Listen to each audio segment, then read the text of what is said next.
माननीय सभापति जी, अपने 2 मिनट सर। तो वर्तमान बजट को लेकर सभी माननीय सदस्यों ने अपनी अपनी बात रखी है और निश्चित रूप से माननीय आपक्ष वाले जितने भी हमारे साथी हैं, मित्र हैं, माननीय सदस्य हैं, सब ने अपनी बात और अपने रूप में इस बजट की तारीफ की और बजट के बारे में बताया। निश्चित रूप से जो हाँ पक्ष में बैठता है, अधिकतर सदस्य जो है हम भी वही करते थे, मगर पिछला बजट जो है 24-25 का और 25-26 का ये जो बजट है, अगर इसकी तुलना करें सारे सदस्य, खुद के क्षेत्र का, राज्य का, जिले का और अभी का, तो मेरे ख्याल से आपको काफ़ी सवालों के जवाब मिल जाएंगे। हमारे काफ़ी सदस्यों ने बजट के बारे में बता दिया।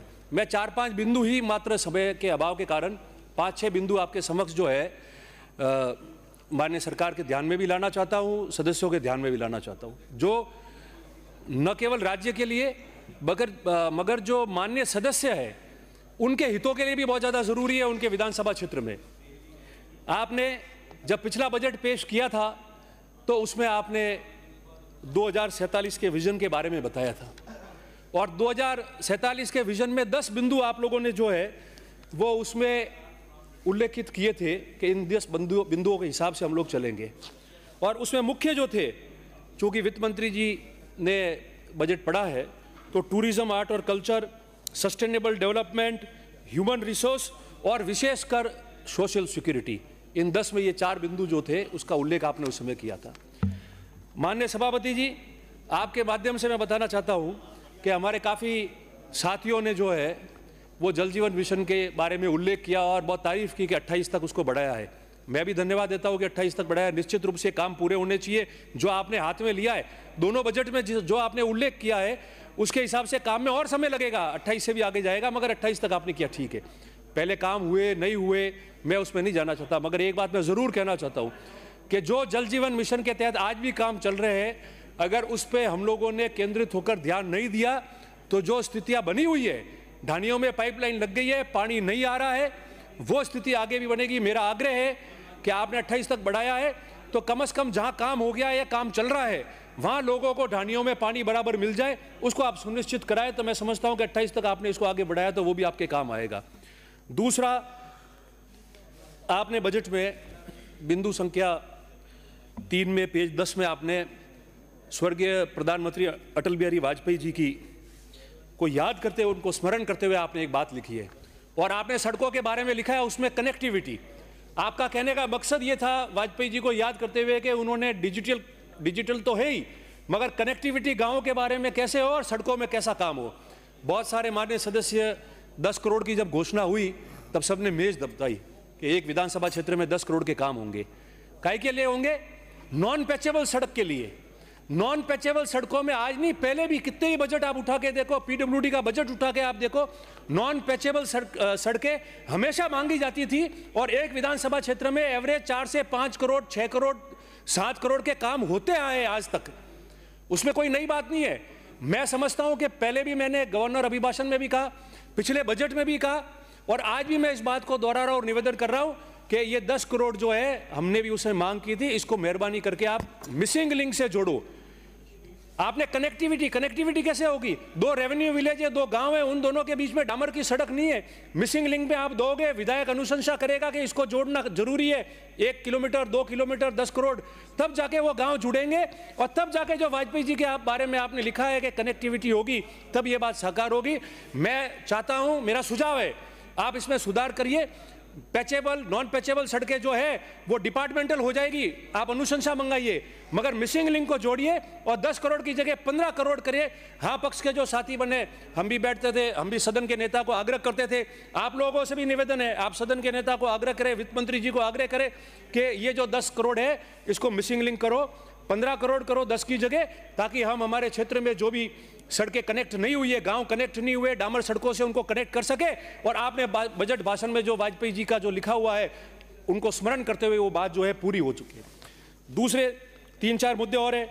आपने पर्यटन के, रूरल टूरिज्म के बारे में बात की। रूरल टूरिज्म में आप बात कर रहे हो, मगर रूरल टूरिज्म में आप उनको सारी छूट दे दो। ताकि रूरल टूरिज्म में जो भी उनको परमिशन चाहिए वो बिल्कुल प्रक्रिया को सरलीकरण करो, ताकि उस प्रक्रिया के तहत उनको जल्दी से जल्दी जो है वो काम मिल जाए। इसके अलावा आपने सिरोही में टूरिज्म के तहत जो हमारे वहाँ के आदित्य देव है सारनेश्वर जी मंदिर के काम करने की आपने बात कही है। मैं आपसे ये निवेदन करता हूँ इसी तर्ज पे जालोर जिले में श्री आपेश्वर महादेव का भी जो है पर्यटन विभाग के थ्रू धार्मिक टूरिज्म में जो है वो काम किया जाए। इसके अतिरिक्त आपने दादू दयाल घुमंतु संस्कृति योजना के तहत 25,000 पट्टे देने की बात की है। मैंने गवर्नर अभिभाषण में भी ये बात कही थी, पट्टे देने हैं। पट्टे कैसे देंगे? 25,000 पट्टे का आपने कहा है घुमंतु अर्ध घुमंतु को, वो लोग गोचर में बैठे, वहाँ पट्टे आप दोगे नहीं। सुप्रीम कोर्ट का राइडर है, उसमें फैसला है। तो मैं ये चाहता हूँ कि कैबिनेट में बिल लाया जाए और उसमें एक स्पेशल परमिशन मांगे, जरूरत पड़े तो आप सुप्रीम कोर्ट जाए कि हम जब दूसरी जमीन आरक्षित करने को तैयार है, लोग बस गए हैं, इनका कल्चर, इनका रहन सहन पुराने ज़माने से गांव के बाहर होता था, पशु के साथ रहते थे, भले वो कोई भी जाति के लोग हो घुमंतु अर्ध घुमंतु में, तो उनको हम उसी जगह का हम दे देंगे और दूसरी जगह को हम जो है गोचर में आरक्षित कर लेंगे। आज शिक्षा के अलावा, चिकित्सा के अलावा हो नहीं पाती है। अगर ये होगा तो आपका बहुत बड़ा कीर्तिमान होगा। और ये जो आपने 25,000 पट्टे देने की बात की वो लोगों को मिलेंगे और वो लोग आपकी तारीफ करेंगे, आपको धन्यवाद भी देंगे और असल मायने में सोशल सिक्योरिटी जो आपने पिछले बजट में बोला है वो लाभ जो है लोगों को मिलेगा। देवनारायण योजना में आपने छात्रावास किए, मगर देवनारायण योजना में जो MBC की जाति आती है वो या तो पूर्वी राजस्थान में अधिकतर है या फिर मारवाड़ या मेवाड़ में है।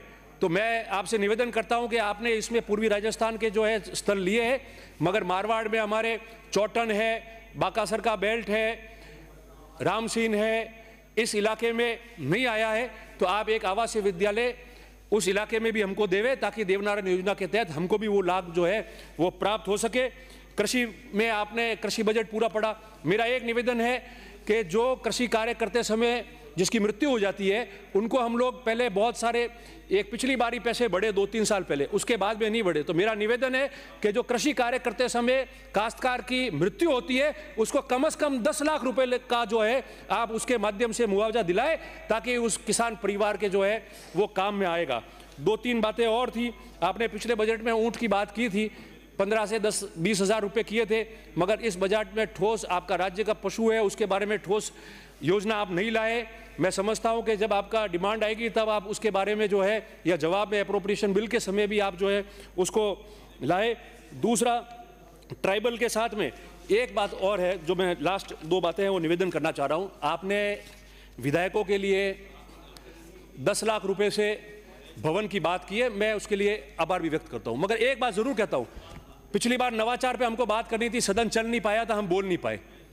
मैं आपसे निवेदन 2 बातों का करता हूं कि एक तो विधायकों को आपने किया, आपने MLA लेड से कह दिया, तो 10 लाख में क्या बनता है? अगर MLA लेड से ही खर्च करना है तो उसको 25 लाख कर लो, और सरकार पूरा दे दे तो धन्यवाद है, नहीं दे तो कम से कम आप ये कह दो कि सरकार 10 लाख रुपए जो है वो गवर्नमेंट दे देगी, ऊपर का जो है वो MLA लेड से हो, तो कम से कम जिस विधायक के लिए वो हॉल बनना है, उसके हॉल में सारे संसाधन लगने हैं, फर्नीचर लगना है, वो कम से कम ढंग से तो काम हो जाए।